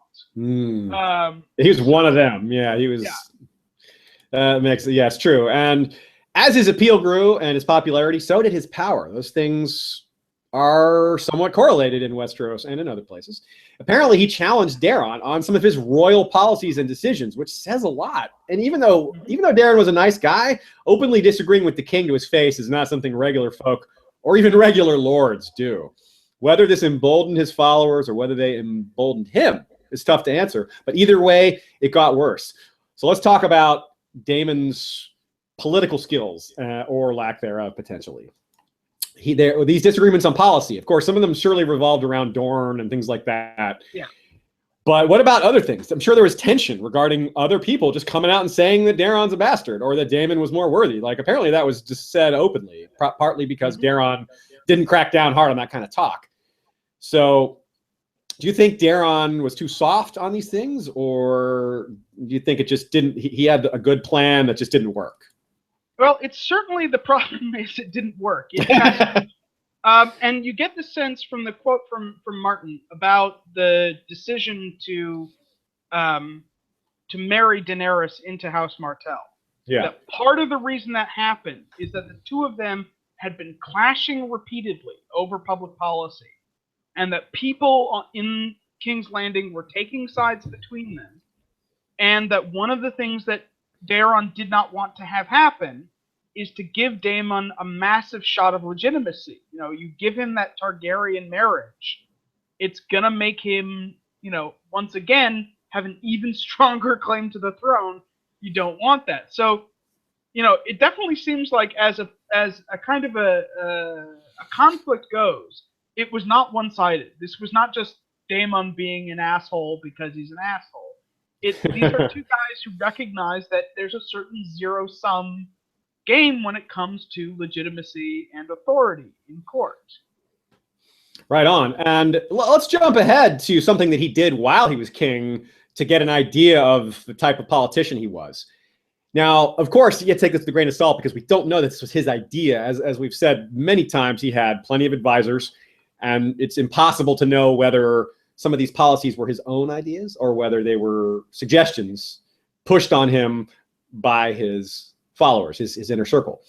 He makes his own coins during his rebellion. He mints his own coins. Right. So, Steven, I know you have a lot to say about the coin issue, so fire away. I think we can learn a lot about Daemon's qualities as a politician from the fact that he minted his own coins. You know, all too often I think it's kind of easy to dismiss Daemon as a mindless jock, as someone who just sort of cavalierly charged his way into glory and death. But I think this coin shows that Daemon was also someone who understood institutional power, that seigniorage, literally the right of the sovereign to make coins, and taxation, i.e., that you can compel people to use this coin to pay their taxes and to buy goods and services. These things are really important in terms of being able to equip and supply armies and buy mercenaries. And during the, as we'll talk about during the Regress episode, he needed those things. If you're going to start a rebellion, and this is the kind of the amazing thing, right? He starts a rebellion not as a Lord Paramount, as a landed knight. Yeah, that's unusual. Yeah, really the lowest point on the feudal totem pole, and he almost gets away with it. Well, in order to do that, you really need a strong financial, foundation. Likewise, I think it also shows an understanding of the power of symbolism. Obviously, he already had Blackfyre. He kind of knew that symbols were a big deal. But the thing about coins is, if people are willing to take them, if they're willing to pay taxes with them, if the lords accept those as payment for taxes and then use them to pay their own taxes, that means at a certain basic level, you are the king. If you think about it, for 90% of the population, right, they're never going to see the king. They're never going to interact with the king. Chances are no royal decree is ever really going to change their lives that much unless there's a war. But coins are that one aspect, are that one thing that really kind of act as a connection between the individual subject and their monarch. And Daemon understood that in a way that no other royal pretender in A Song of Ice and Fire understood it. I mean, Renly, who understood symbolism, we saw that with the pageants and the tourneys, but he didn't really understand institutions. Rob, who at least tried to make his own coins, but again, that was a suggestion from outside. That came from the Manderleys. Joffrey, Balon, they didn't really seem to get this. It is really quite interesting that one of the first things he does when he raises his banners is to set up a royal bureaucracy.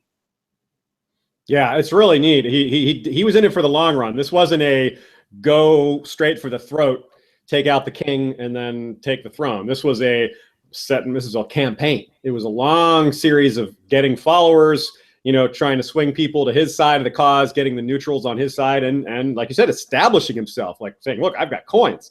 I'm legit." He crowned himself, did all these things.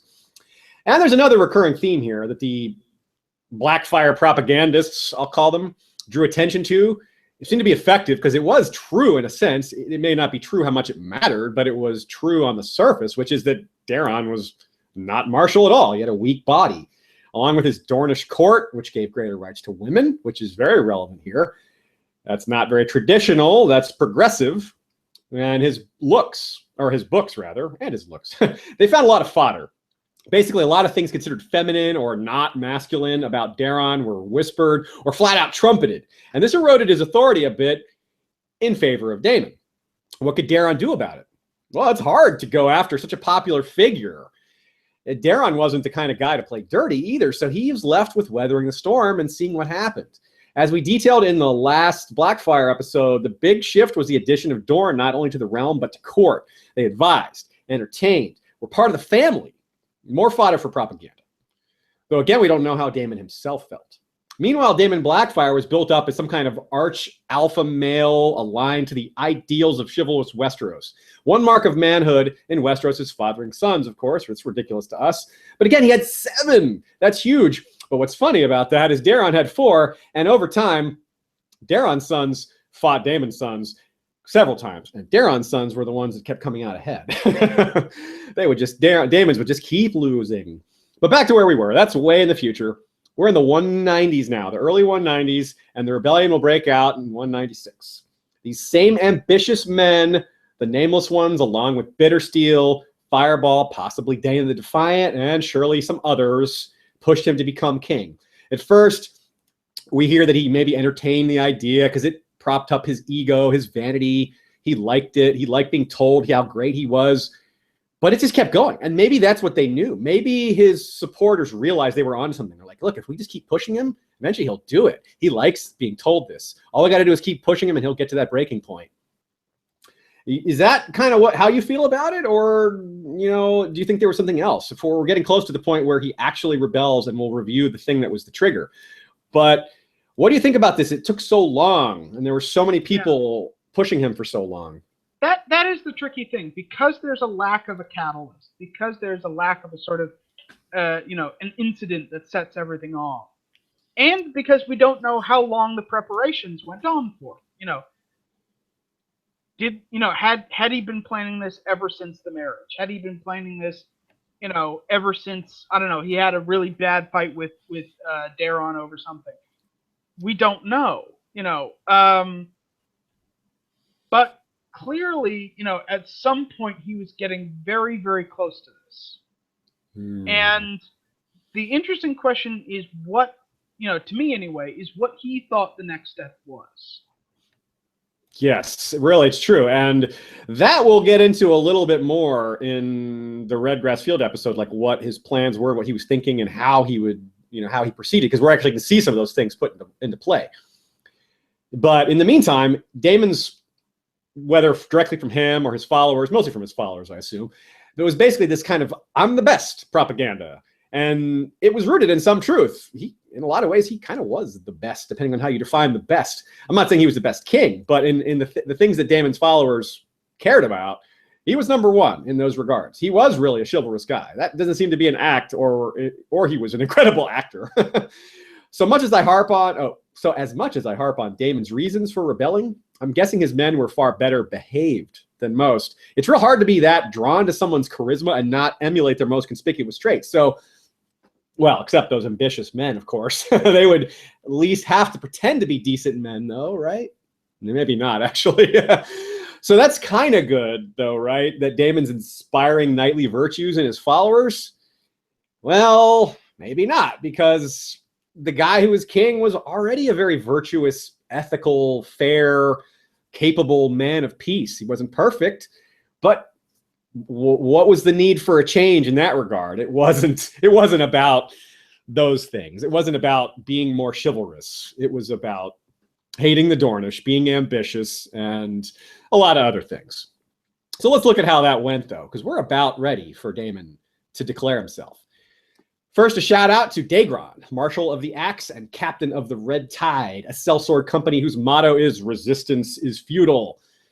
He is a Patreon supporter of ours. Now, if Patreon isn't for you, you can always go to historyofwesteros.com and click on the donate button to send us a silver stag or two through PayPal.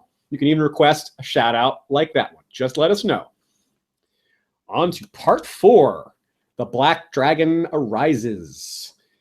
There was no final insult, no great wrong that led Daemon Blackfyre to turn against King Daeron. Nor do we know exactly when plans to do so, to actually do the usurping, got underway. So let's discuss that and the convergence of all these factors that led to it. First of all, there's these questions of legitimacy remaining. Another quote here. Others still named him Daeron Falseborn, repeating the calumny that Aegon the Unworthy himself was said to have circulated in the later years of his reign, that he had been sired not by the king, but by his brother, the Dragon Knight. Funny how rumors stick around when so many are resting such hopes on people believing it. So, and of course, those rumors got stronger the later, the closer we got to the rebellion, I would assume. Mm-hmm. So, what do you think about some of these things? We have the factional disputes carried over from his father's administration. Yeah. That's a big one. Yeah, especially the way that the factional disputes kind of play into these regional differences. That these factions are not evenly spread across the whole of Westeros, that they're very concentrated in the Reach, in the Stormlands, in the Dornish Marches. That gives it a real kind of an intensity. People, because there's a concentration, that means that a lot of people are around other people who agree with them most of the time. So that they begin to see their position as more self-evidently true and less up for debate. Yeah. Now, so those are obviously all huge factors. Many others that we've covered already. We've got Bittersteel pushing him. We've got the Dornish situation. We've got Daenerys' situation. We've got the propaganda against Daeron. There's so many things, yet none of these things were the trigger. None of them. They were all reasons why things were boiling up. But the actual trigger still is a little bit yet to come. We're almost there. If the stories are true, Daemon was planning on crowning himself, but Bloodraven discovered it. Somehow. We don't know exactly how. And he was outed. And we'll get to those details in a minute. But what do we think Daemon's actual plan was for taking the throne? Was it a palace coup, do you think? Or a plan to go out and marshal some armies and come out? That might have been too easy to detect. I don't know. It's hard to say. What do you think, Steven? Yeah, I mean, there's a bunch of possibilities. A palace coup obviously kind of appeals to the kind of martial, just do it, none of the shilly-shallying. On the other hand, you do need to present a good image. He doesn't want to be seen as a Maegor. He wants to be seen as a rightful king. So it is quite possible that he thought that, for example, he would bring forward some sort of proof about Daeron being a bastard. And, maybe, the interesting thing is, there was always, given all of these rumors about, Aegon the Fourth disinheriting his son, maybe there was a draft will made at some point that disinherited him that he could have produced. Wow. It's possible that he would have wanted to prove this at a trial by combat. Daemon's followers would love that idea, I think. Yeah, I don't know what the rest of the realm, but Daemon's followers were like, yes, trial by combat. It could have been a trial of 7. That's another kind of, again, traditional, old school, martial, religious way of doing things. It's possible that he could have wanted to call a great council. Yeah, it's possible the Great Council. I'm a little bit down on that idea because he seemed to want to force the issue rather than letting people decide. But it's definitely possible. Definitely.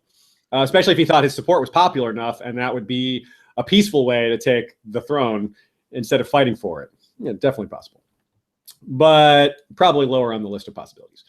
Now, so what apparently happened was Daemon was told by Bloodraven that this plan was going to happen. Now, we'll talk about that more in the Bloodraven episode, but it's possible Bloodraven made this up. It's possible, or he exaggerated the threat to make Daemon take action. He may have been tired of Daemon just letting the situation develop, getting worse and worse. It's like, hey, you need to take action. I'm going to trick you into taking action. We'll talk about that possibility more in the Bloodraven episode. I like that idea. So keep it in the back of your head. But for now, just sticking to the surface, Daemon's arrest was ordered. Either Fireball was there when it happened, or he knew of the pending arrest through his own kind of background channels. And in what must have been a really epic scene that I hope we get to see somehow, I don't know where we'd get to see it, Fireball helped Daemon escape the Kingsguard, the Red Keep, and presumably the city. There was probably some fighting involved. We don't hear about anyone getting killed, but I bet swords were drawn. You know, and it probably wasn't like Barristan's escape, because Barristan was faced with, gold cloaks who were kind of, out of his, well beneath him.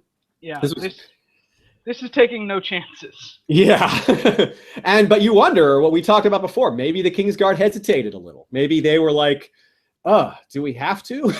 Or maybe one or two of them did. Some of them were like, finally, we're going to get rid of this stupid traitor. Maybe Gwaine Corbray was one of the guys that was sent to arrest Daemon. And maybe Gwaine Corbray felt that he failed. And maybe that's why he sought Daemon out on the red grass field later to avenge his failure. I like that idea. I have nothing to back it up other than conjecture, but it sounds cool to me. Mm-hmm. Now, who else? Let's talk about who else would have gone with Daemon. Who escaped with him? Daemon and Fireball, of course, got out. If Bittersteel was there, maybe he got out with them. What if Dana the Defiant was around? I don't know if she would have escaped. Yeah. Certainly his Daemon's family were probably, the tricky thing is we're not exactly sure where his land, Daemon's lands were. We're told that they were on the Blackwater. That's probably too close to the city to actually stay. But he definitely got his family out. I mean, because we know from the case of Daemon II that they were living fairly close to the Cockshaws. Yes. And while I don't really have much of a basis of this besides just counting which houses supported him, I think he went to the Reach. I think that was the only. I mean, Stormlands are way too close to the capital. Baratheon's probably being loyal to Daemon as well. Yeah, it's the Reach is big. There's a lot of places that you can hide out. There's a lot of his supporters are there. They're not going to be friendly to the Dornish.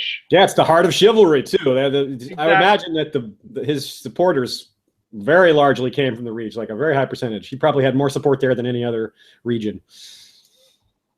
And like you said, the Reach is very full of the Dornish xenophobia, or you can call it racism if you want. And they're not big fans of peace. They love fighting, they love tournaments, they love chivalry and all those things. And Daemon was a threat to all that. But despite all this talk of chivalry, it doesn't necessarily fit in some regards. This is kind of interesting, I think. As Daemon escaped, words are wind, of course. There's lots of people who said they'd support him, who indicated they probably would. They were backing him. Who amongst Daemon's supporters would actually rise for him when it came to war? Ultimately, well, a lot. In our episode on the war itself, we'll list as many as we can. We're going to offer some conjectures, some good theories on which houses fought for which side. But for now, old Sir Eustace will tell us why he did so. Why, lad? You ask me why? Because Daemon was the better man. The old king saw it too. He gave the sword to Daemon. Blackfyre, the sword of Aegon the Conqueror, the blade that every Targaryen king had wielded since the conquest. He put that sword in Daemon's hand the day he knighted him, a boy of 12. We get the sense a lot of people felt this way about Daemon, about the sword, about what it meant, about being the better man. But how honest were they being with themselves? This is not a good reason to rebel, not in my opinion anyway. There was no tyranny, no oppression. Daemon wasn't treated unfairly, even arguably. Here's another good opportunity for a comparison to A Song of Ice and Fire proper. But Daemon has several things in common with Robert Baratheon, as we said at the beginning of this episode. In this spot, he's more like Renly, a charismatic guy with a claim clearly trumped by a close relative. For both Renly Baratheon and Daemon Blackfyre, popularity trumped the rule of law. People loved these two way more than they loved Stannis and Daeron, respectively.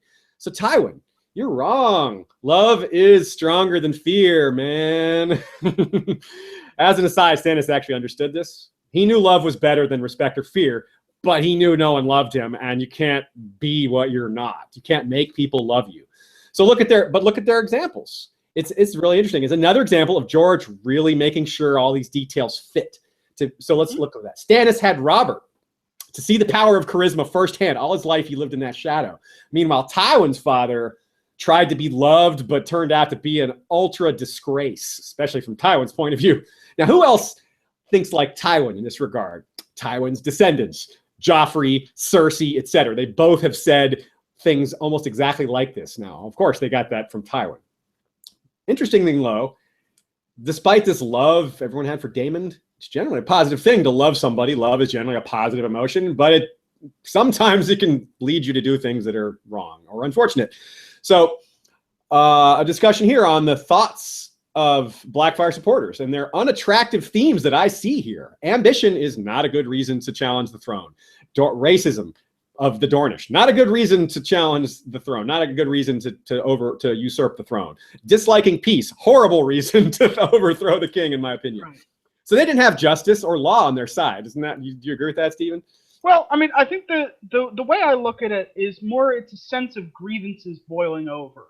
That, if you look at, the arguably boiling over for the better part of 300 years, that the Targaryens had come in and completely rearranged a political order that had existed for thousands of years.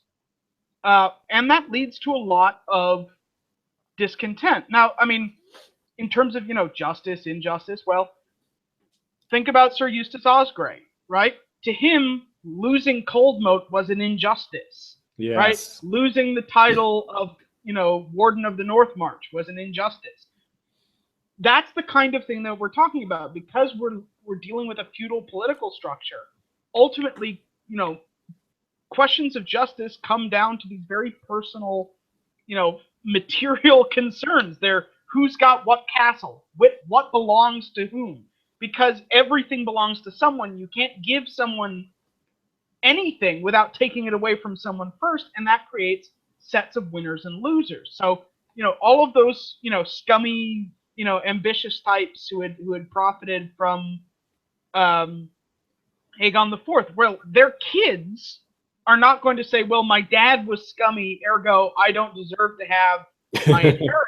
They're going to double down, yeah. Yeah, they're going to say, by all the laws of Westeros, that's my castle. I'm going to take it back. And if you look, throughout the history of the Middle Ages, all of these lordly rebellions, they're all driven by this deep sense of grievance over those kind of local issues. And especially given that, as we'll talk about during the Redgrass episode, that a lot of his supporters for these second-best houses, who were in some ways reacting to the very existence of the Lord Paramountcy system, and sort of saying, why is it them and not me? Is that a question of justice? I mean, are the Lannisters are the Lannisters being in charge more just than the Reynes or, the Casterlys for that matter? The Tyrells didn't gain power particularly in a just fashion. And that builds up resentment from the Oakharts and the Hightowers and everyone else. True that. I think it's very complicated. I think in some circumstances, justice is in the eye of the beholder. That's true. That's a great point. That's a very great point. And it's all about it. And it goes to show that what Daemon's supporters believed and what Daeron's supporters believed about Daemon's supporters were very different. The Daemon supporters thought they were doing something just.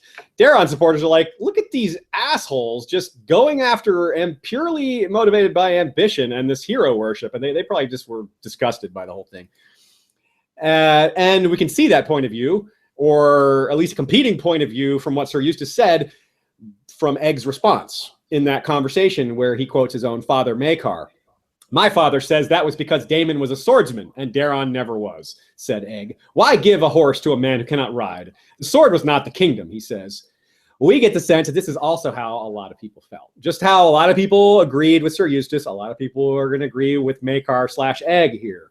Why did this sword become such a big deal all of a sudden? You act like it's important that Aegon gave it to Daemon, but we say the opposite. The fact that he gave it away to a bastard while never setting aside Daeron in the line of succession argues that the sword is not that important. This is the same guy that gave dragon eggs away for sex. You can't possibly tell me this is meaningful, but Daemon's supporters thoroughly disagreed with that line of thinking. So that's why it came down to fighting, I suppose. So regardless of the truth or justice of his cause or lack thereof, didn't stop Daemon's adherence. When King Daemon the First Blackfyre was crowned in 196, he had many supporters.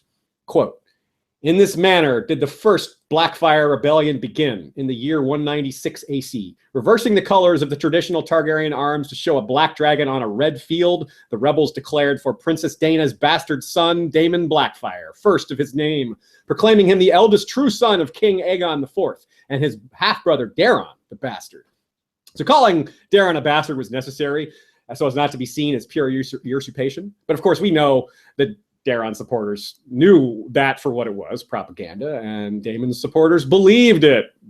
Well, most of them probably did. The ambitious ones were just, yeah, this is going to get me what I want. Now, that also might explain some of the harshness that comes after the war. And they're like, well, you jerks, look at what you did to the realm. You tore everything apart for this man's vanity, for your own ambition.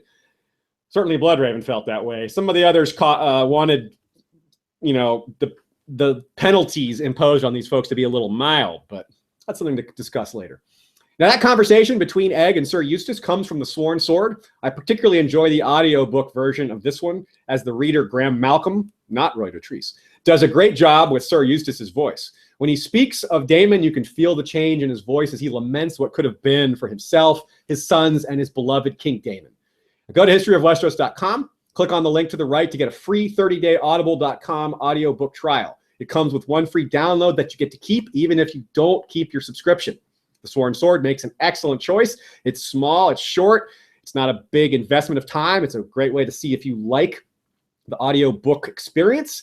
And it's got the most information on the Blackfyre rebellions of all the sources, save perhaps the World of Ice and Fire, which is also available on Audible as an audio download.